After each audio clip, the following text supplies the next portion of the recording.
உயிர்த்தெழுந்த இயேசு கிறிஸ்துவின் வல்லமை ஊழியங்கள் வழங்கும் வசனப் பெட்டகம். இயேசுவே கர்த்தர். இயேசுவையே தேவன் ஆண்டவரும் கிறிஸ்துவுமாக்கினார். இயேசுவே ராஜாதி ராஜா, கர்த்தாதி கர்த்தா. கிறிஸ்துவே மரித்தோர் மேலும் ஜீவனுள்ளோர் மேலும் ஆண்டவர். கிறிஸ்துவே போதகரும் ஆண்டவருமாயிருக்கிறார். வசனப் பெட்டகத்தின் இன்றைய தின கருப்பொருள்: கர்த்தர் உன் முன்னே போகிறவர். கர்த்தர் தாமே உனக்கு முன்பாக போகிறவர். கர்த்தர் முன்னே போகிறார் என்பதை குறித்ததான வேத வசனங்களை பார்க்கலாம். யாத்திரையாகமம் 13:21-22 வாசிக்கிறோம். அவர்கள் இரவும் பகலும் வழி நடக்க கூடும்படிக்கு கர்த்தர் பகலில் அவர்களை வழிநடத்த மேகஸ்தம்பத்திலும், இரவில் அவர்களுக்கு வெளிச்சம் காட்ட அக்கினி ஸ்தம்பத்திலும் அவர்களுக்கு முன் சென்றார். பகலிலே மேகஸ்தம்பமும் இரவிலே அக்கினி ஸ்தம்பமும் ஜனங்களிடத்திலிருந்து விலகி போகவில்லை. யாத்திரையாகமம் 14:19-20 வாசிக்கிறோம். அப்பொழுது இஸ்ரவேலரின் சேனைக்கு முன்பாக நடந்த தேவ தூதனானவன் விலகி அவர்களுக்கு பின்னாக நடந்தார். அவர்களுக்கு முன்னிருந்த மேக ஸ்தம்பமும் விலகி அவர்கள் பின்னே நின்றது. அது எகிப்தியரின் சேனையும் இஸ்ரவேலின் சேனையும் ராம் முழுவதும் ஒன்றோடொன்று சேராதபடி அவைகள் நடுவில் வந்தது. எகிப்தியருக்கு அது மேகமும் அந்தகாரமுமாயிருந்தது, இஸ்ரவேலருக்கோ அது இரவை வெளிச்சமாக்கிற்று.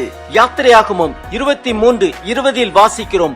வழியில் உன்னை காக்கிறதற்கும் நான் ஆயத்தம் பண்ணின ஸ்தானத்திற்கு உன்னை கொண்டு போய் சேர்க்கிறதற்கும் இதோ நான் ஒரு தூதனை உனக்கு முன்னே அனுப்புகிறேன். எண்ணாகமம் 14:14 வாசிக்கிறோம். கர்த்தராய நீர் இந்த ஜனங்களின் நடுவே இருக்கிறதையும், கர்த்தராய நீர் முகமுகமாய் தரிசனமாகிறதையும், உம்முடைய மேகம் இவர்கள் மேல் நிற்கிறதையும், பகலில் மேகத்தூணிலும் இரவில் அக்கினி தூணியிலும் நீர் இவர்களுக்கு முன் செல்லுகிறதையும் கேட்டிருக்கிறார்கள். இந்த தேசத்தின் குடிகளும் சொல்லுவார்கள். உபாகமம் 31:8 வாசிக்கிறோம். கர்த்தர் தாமே உனக்கு முன்பாக போகிறவர். அவர் உன்னோடே இருப்பார். அவர் உன்னை விட்டு விலகுவதுமில்லை, உன்னை கைவிடுவதுமில்லை. நீ பயப்படவும் கலங்கவும் வேண்டாம் என்றான். உபாகமம் 1:30-31 வாசிக்கிறோம். உங்களுக்கு முன் செல்லும் உங்கள் தேவனாகிய கர்த்தர் தாமே எகிப்தில் உங்களோடு இருந்து உங்கள் கண்களுக்கு முன்பாக செய்ததெல்லாவற்றை போலவும் வனாந்தரத்தில் செய்து வந்தது போலவும் உங்களுக்காக யுத்தம் பண்ணுவார். ஒரு மனிதன் தன் பிள்ளையை சுமந்து கொண்டு போவது போல நீங்கள் இவ்விடத்திற்கு வருகிற வரைக்கும் நடந்து வந்த வழிகள் எல்லாவற்றிலும் உங்கள் தேவனாகிய கர்த்தர் உங்களை சுமந்து கொண்டு வந்ததை கண்டீர்களே. 2 சாமுவேல் 5:24 வாசிக்கிறோம். முசுக்கட்டை செடிகளின் நுனிகளிலே செல்லுகிற இரைச்சலை நீ கேட்கும் போது சீக்கிரமாய் எழும்பி போ. அப்பொழுது பெலிஸ்தேரின் பாளையத்தை முறியடிக்க கர்த்தர் உனக்கு முன்பாக புறப்பட்டு இருப்பார் என்றார்.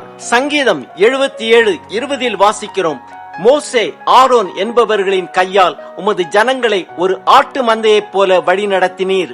சங்கீதம் 136:16 வாசிக்கிறோம். தம்முடைய ஜனங்களை வனாந்தரத்தில் நடத்தினவரை துதியுங்கள், அவர் கிருபை என்றுமுள்ளது. சங்கீதம் 139:5 வாசிக்கிறோம். முற்புறத்திலும் பிற்புறத்திலும் நீர் என்னை நெருக்கி உமது கரத்தை என் மேல் வைக்கிறீர். ஏசாயா 45:2-5 வரை உள்ள வசனங்களில் வாசிக்கிறோம். நான் உனக்கு முன்னே போய் கோணலானவைகளை செவ்வையாக்குவேன். உன்னை பெயர் சொல்லி அழைக்கிற இஸ்ரவேலின் தேவனாகிய கர்த்தர் நானே என்று நீ அறியும்படிக்கு வெண்கல கதவுகளை உடைத்து இருப்பு தாழ்பாள்களை முறித்து அந்தகாரத்தில் இருக்கிற பொக்கிஷங்களையும் ஒளிப்பிடத்தில் இருக்கிற புதையல்களையும் உனக்கு கொடுப்பேன். நான் என் தாசனாகிய யாக்கோபி நிமித்தமும் நான் தெரிந்து கொண்ட இஸ்ரவேலின் நிமித்தமும் நான் உன்னை பெயர் சொல்லி அழைத்து நீ என்னை அறியாதிருந்தும் உனக்கு நாமம் தரித்தேன்.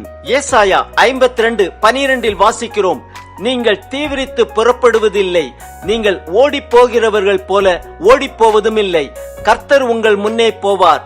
இஸ்ரவேலின் தேவன் உங்கள் பிறகே உங்களை காக்கிறவராயிருப்பார். மத்தேயு 28:7 வாசிக்கிறோம். சீக்கிரமாய் போய் அவர் மரித்தோரிலிருந்து எழுந்தார் என்று அவருடைய சீஷர்களுக்கு சொல்லுங்கள். அவர் உங்களுக்கு முன்னே கலிலேயாவுக்கு போகிறார், அங்கே அவரை காண்பீர்கள். இதோ உங்களுக்கு சொன்னேன் என்றான். ஆம், நம் தேவன் நமக்கு முன்பாக போகிறவர், நமக்கு முன்னே போய் கோணலானவைகளை செவ்வையாக்குகிறவர், நம்மை பேர் சொல்லி அழைத்து தமது நாமத்தை தரிக்கிறவர். அவர் வெண்கல கதவுகளை உடைத்து இருப்பு தாழ்பாள்களை முறித்து அந்தகாரத்தில் இருக்கிற பொக்கிஷங்களையும் ஒளிப்பிடத்தில் இருக்கிற புதையல்களையும் நமக்கு கொடுத்து நம்மை ஆசீர்வதிக்கிறவர். அவருக்கே துதியும் கனமும் மகிமையும் செலுத்துவோம்.